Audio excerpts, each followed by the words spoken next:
In this video, I am going to explain the concept of object-oriented programming or OOP. But before entering the world of OOP, first let's find out what are the differences between the procedural programming and object-oriented programming approach. Now, for the procedural programming, the emphasis or stress is put on the procedures or functions of a program. That means the actions to be taken to accomplish a task rather than on the data values. But in case of object-oriented programming approach, the stress is put on the data values rather than the procedure or function. The next difference is, in case of procedural approach, the entire program is divided into smaller parts or programs called functions. Now these functions can be invoked anywhere between the program hierarchy and by other functions as well. But in case of object-oriented programming, the entire program is divided into some objects such as the data remains associated with the functions.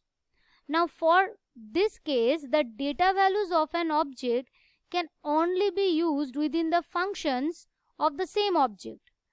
They are not directly accessible to the other objects of the program.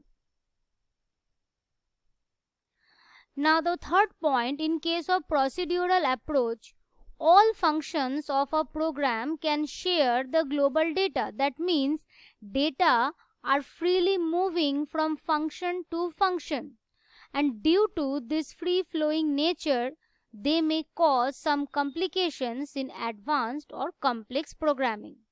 But in case of object-oriented approach, the data remains hidden inside the object, so any external function cannot access it.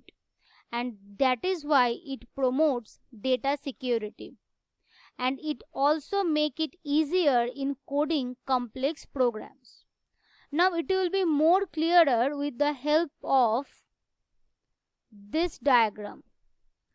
As you can see in this diagram, in the procedure-oriented approach, the data can flow from main program to function 1, function 2, function 3. From function 1, it can flow to the function 4. From function 2, it can also flow to the function 4 and function 5. But as you can see in the object-oriented programming approach, the data values and their associated functions remain in a block, in a particular block of a program called object. And as you can see, there are multiple objects in the same program.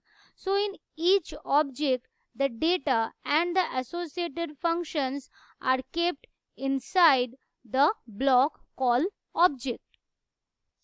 And the objects can communicate with each other with the help of these functions. But when any object, functions from any object wants to communicate with the data of another object, it is not directly accessible. So now let's move on to the two important topic of object-oriented programming, that is object, and another one is class.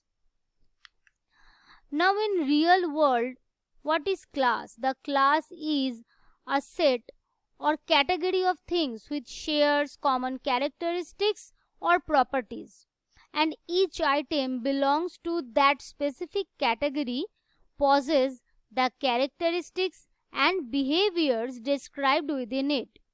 So if we consider this diagram, and if we consider television as category, then Sony, Samsung, LG, these different items belongs to this specific category, television. In software terms, this category is considered as class and the items are considered as objects. Now let us consider another real world class example called class car and use this class to understand the way different characteristics and the common behaviors are embedded in its objects. So, let's say this class car has these properties, say model, maximum speed and fuel. And also it will have some common behaviors like drive, stop, refuel and etc. etc. Now, these three cars can be considered as objects of this class car because they are all cars but of different model, but still they are the objects or items which belongs to this category or class car. So, this class describes some characteristics and behaviors for the similar types of objects, and these objects are the entities which possess these different characteristics and these common behaviors described within the class. Now from the real world example, let's move on to the example as how the software class and objects will be used for the programming purpose.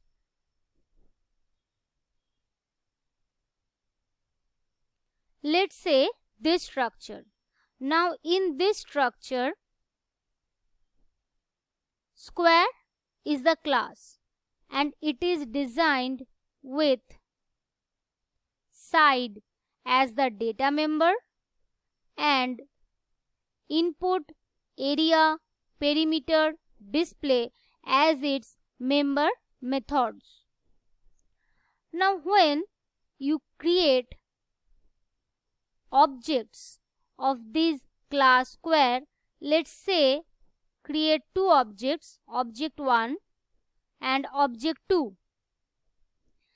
Each object will automatically possess the data member and the member methods which are described within this class square. But the allocation of data members to each object can be different. That means the value of the side for object 1 and value of the side for object 2 can be different. But the functions which will be carried on them, that means the functions which will be carried using these data members, will be common. So, let's say when you call input on the object 1, it will accept the side value given to the object 1, and then when you call area and perimeter on object 1, it will calculate the area and perimeter according to the value given to the object 1, and when you call display on object 1, it will display the result according to the calculation performed on object 1. So, object 2 values will not interrupt with the performance of object 1. Similarly, when you call different methods on object 2, they will perform the task according to the value given to the object 2. So, from the real world and the software example, real world example was the car and this software example, it can be said that the characteristics of the real world class are treated as data members of the software object and behaviors of the real world class can be treated as member methods of the software objects. Now, when a program is created by using different objects, there are some principles which will implicitly embedded into it. Those principles are abstraction, encapsulation, inheritance, and polymorphism. But those topics I will discuss in my next video. This video was for the introduction of the object oriented concept. I hope you will understand it.